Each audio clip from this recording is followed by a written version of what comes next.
Hai guys, welcome back to my YouTube channel. Kembali lagi di channel aku, Dwi-Fi Stories. Hari ini aku akan membahas seputaran kartu prakerja lagi ya, seperti yang kemarin.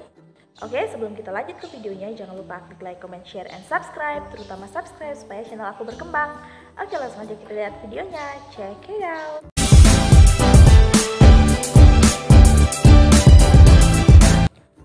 Oke, sesuai judul, aku sekarang akan membahas tentang hal-hal yang harus diketahui oleh peserta kartu prakerja. Jadi, hal-hal yang harus diketahui oleh peserta kartu prakerja versi aku tuh beda ya, sama yang biasanya dibahas di channel-channel YouTube yang lain. Versi aku akan membahas lebih rinci, lebih ke khususnya daripada yang umumnya. Kalau yang umumnya ini kalau kita udah mau daftar di kartu prakerja, lama-lama kita juga akan tahu.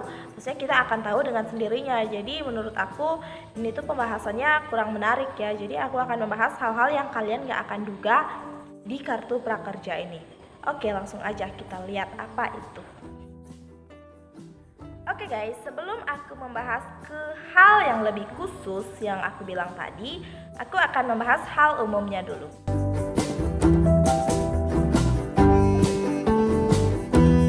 Hal umum yang pertama adalah akan ada tahapan pendaftarannya. Yang pertama adalah verifikasi KTP, yang kedua adalah data diri, dan yang ketiga adalah nomor HP.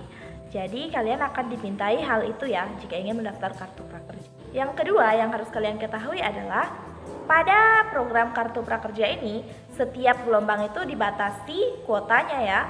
Setiap gelombang itu hanya mencari 800.000 peserta di seluruh Indonesia. Yang ketiga adalah bentuk program. Bentuk program prakerja ini tidak berbentuk fisik, melainkan 16 digit nomor unik yang akan kita gunakan jika kita ingin mengambil pelatihan. Kita akan diberikan saldo sebanyak 1 juta untuk pertama kalinya. Kemudian kita akan membeli pelatihan menggunakan saldo tersebut dan akan dimintai 16 digit nomor kartu prakerja ini. Yang keempat, yang perlu kalian ketahui adalah nominal bantuan biaya pelatihan ini diberikan sebanyak 3.550.000. Jumlah ini tuh didapat dari yang pertama saldo 1 juta yang aku sebutin tadi, terus yang kedua 2.400.000 uang insentif yang akan diberikan kepada kita, tapi diterimanya secara bertahap setiap bulan 600.000 4 kali, jadi 2.400.000. Dan kita juga akan diberikan dana sebesar 150.000 jika kita mau mengikuti survei. Jadi 1 juta tambah 2.400.000 tambah 150.000 itu totalnya 3.550.000. Tujuan program ini adalah untuk meningkatkan kompetensi kerja agar lebih baik. Oke, kita langsung aja masuk ke inti dari pembahasan kita hari ini, yaitu hal-hal khusus yang harus diketahui oleh peserta kartu prakerja jika ingin mendapat insentif. Hal-hal khusus ini yang akan aku ceritakan kepada kalian adalah dari pengalaman aku pribadi ya. Yang pertama adalah kalian mesti punya eKTP atau elektronik KTP.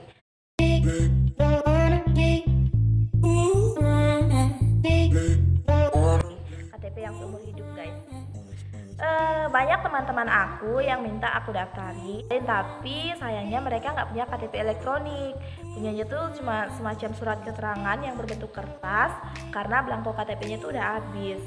Tapi guys, itu tuh nggak boleh ya, karena saat kita mendaftar kita akan dimintai foto KTP. Yang kedua adalah kalian mesti punya akun e-wallet atau dompet elektronik.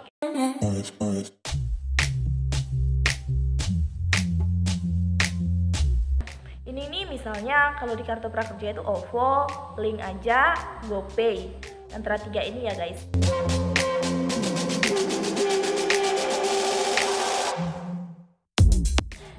Kalian juga mesti punya aplikasi tempat kalian akan mengambil pelatihan. Misalnya aku ngambil pelatihan di Skill Academy Tokopedia. Jadi kalian mesti punya aplikasinya dua-dua itu ya. Kalian bisa ambil di Bukalapak, Tokopedia atau apa aja. Sebenarnya bisa sih dibuka di website, tapi bagusan kalau pakai aplikasinya langsung. Yang keempat adalah jika kalian ingin mendaftar kartu prakerja, kalian harus siap untuk mendapatkan beberapa kendala.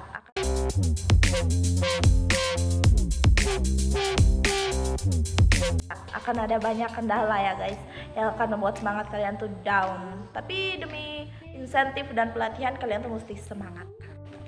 Oke guys, jadi beberapa kendala yang aku sebutkan tadi adalah: 1. Data yang Anda masukkan tidak valid.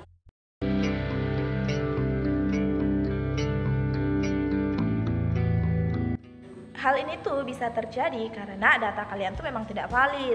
Misalnya kalian baru ganti KK atau ganti KTP, terus data kalian tuh belum diupdate ke server di pusat. Pokoknya kalian bisa nonton di video aku sebelumnya, nanti aku akan sertakan linknya di bawah ya.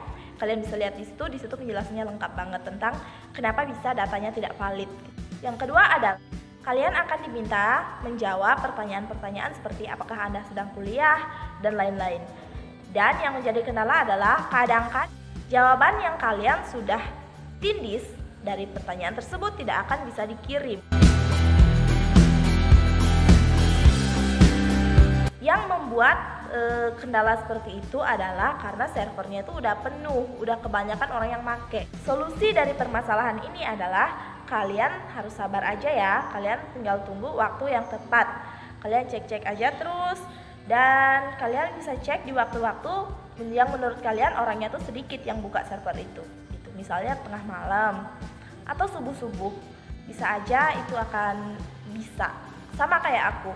Aku waktu itu ngetes sekitar jam 6 sore dan itu jadi. Padahal aku udah ngetes sekitar 50 kali dan gak jadi-jadi.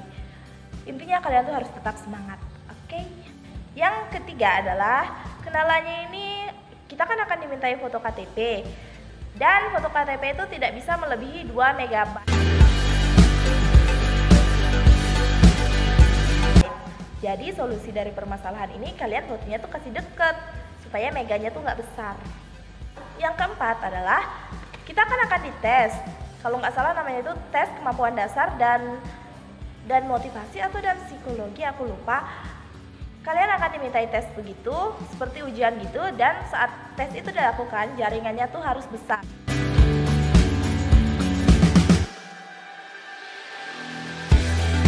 Harus 4G. Kalau di bawah itu nanti kan akan muncul gambar kayak diagram. Dan kalian diminta untuk menjawab. Jika gambarnya tidak muncul karena jaringannya jelek, gimana kalian bisa jawabnya benar gitu guys. Permasalahan yang kelima adalah saat kalian sudah pilih gelombang dan memang semuanya tuh kayaknya udah kelihatan kayak clear gitu, dan kalian udah diterima di gelombang tersebut, kalian akan dimintai akun rekening kalian. Bisa pakai akun rekening BNI atau e-wallet, GoPay, OVO, dan Blink aja. Yang menjadi permasalahan adalah nggak semua orang tuh punya akun e-wallet. Jadi aku saranin buat kalian, sebelum kalian diterima di gelombang yang kalian pilih, kalian mesti download dulu aplikasi-aplikasi e-wallet itu dan bikin akun sebelum itu. Dan upgrade akun kalian ke Premier, sehingga saat kalian diminta untuk memasukkan rekening kalian, akun kalian tuh sudah terbentuk dan sudah Premier, sehingga tidak membutuhkan waktu yang lama lagi. Kemudian permasalahan yang biasanya terjadi yang keenam adalah saat kalian akan mengambil pelatihan, kan kalian diminta memasukkan 16 digit nomor kartu prakerja kalian. Biasanya itu tuh ada tulisan kayak gini, 16 digit nomor kartu prakerja kalian tidak ditemukan, kayak gitu.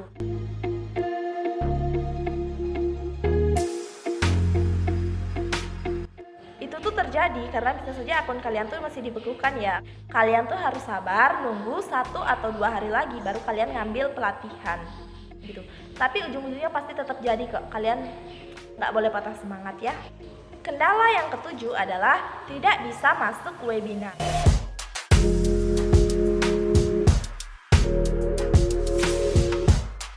Ini banyak banget yang terjadi, termasuk terjadi sama aku. Gini, aku tuh kan baru pertama kali dan di situ aku udah mengambil jadwal webinarnya pada pukul 16.00 atau pada pukul 4 sore kan. Terus itu tuh kan waktu Indonesia Barat, aku nggak perhatiin itunya. Terus aku jam 4 itu udah standby di depan HP aku ya. Aku tunggu-tunggu kenapa nggak bisa masuk ke webinarnya. Padahal di situ keterangannya 15 menit sebelum webinar itu diadakan sudah bisa masuk. Tapi aku tuh keheran kenapa nggak bisa, ini yang rusak akun aku atau gimana, atau nggak diterima di webinar ini. Padahal di situ kuotanya masih ada tertulis. Dan ternyata permasalahannya adalah di waktu Indonesia Barat ini guys. Karena aku tinggalnya di Sulawesi Utara, yaitu waktu Indonesia Tengah.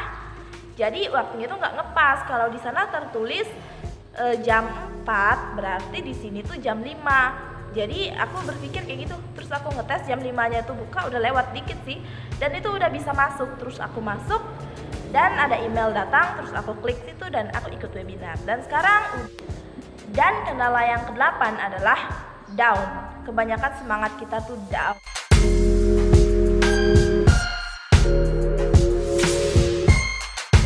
Itu adalah kendala yang paling besar, karena musuh terbesar itu adalah diri kita sendiri. Kalian tahu nggak, aku tuh udah ikut gelombang 3 atau 2 waktu itu ya, dan aku tuh nggak bisa ngelanjutin karena semangat aku tuh down. Aku tuh karena waktu itu nomor kakak aku tuh nggak valid, jadi aku tuh merasa kayak aduh gimana ya, udah biar aja nggak jadi gitu. Tapi karena ada seorang teman yang memberikan aku semangat, yang mengatakan bahwa dia sudah menerima insentif, aku juga jadi kayak wah berarti beneran dong gitu. Dan aku benar-benar semangat dan melaksanakan program kartu prakerja ini di gelombang ke-7.